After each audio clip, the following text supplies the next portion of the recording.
Hi everyone, and welcome to day one of week 4 of our journey through the resurrection stories of Jesus, and to this book that we've been looking at by a guy called Dave Smith. This week we're going to be looking at one of the most beautiful of all the stories in the New Testament, indeed the whole Bible for me. This is a place called Tagtha on the very edge of the Sea of Galilee between Capernaum and Tiberias. Itself a beautiful place right on the edge of the sea and the lake here, but also to the story of Jesus reinstating his great friend and disciple Peter in John chapter 21, and that's what we're going to be looking at throughout this week. So this is the inside of this beautiful church, and this is meant to be the rock on which Peter was reinstated. But more than reinstated, he was given new life, new purpose and a new vision for who he was going to become, and indeed set out on that vision and mission for the rest of his days. And we're going to be looking at that throughout this week, but more about that later. We begin by just doing a bit of backstory and a bit of looking at the landscape that lies behind all this by looking at Peter's life.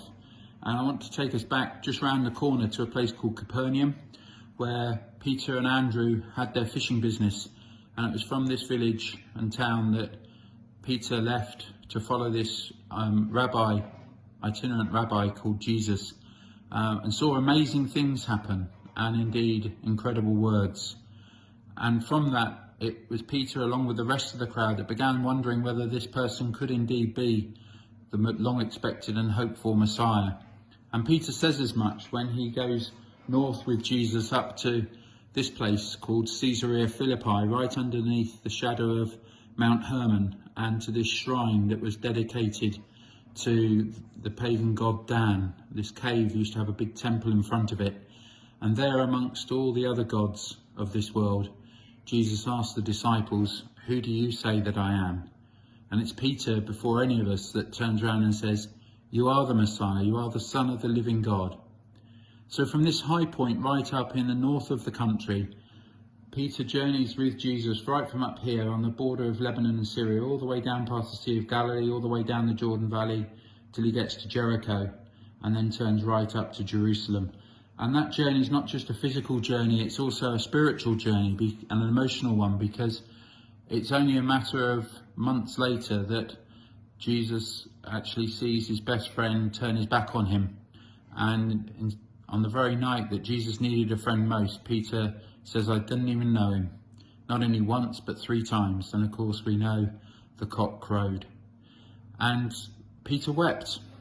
And it may be that although the other disciples weren't there on Good Friday because of fear, Peter may not have been there because of shame or guilt, or just feeling the dishonour of it all, that he'd let his best friend down.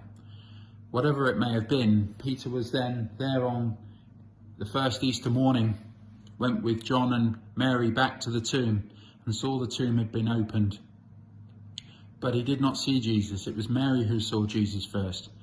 And you can almost hear the voice of Peter saying deafeningly, "It should have been me. I was his best friend. I was his right-hand man. I was the rock that he called me so often." But all the accounts say it was Mary.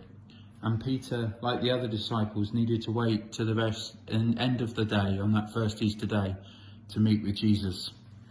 So why do we have those stories like they do? Well, it's because I think Peter knew the experience of this wonderful Jesus, who, despite all his highs and his lows, was happy for his story to be recorded as it actually was in the Bible, because of the knowledge that he had of this meeting up in the Sea of Galilee and the beach, the barbecue on the beach.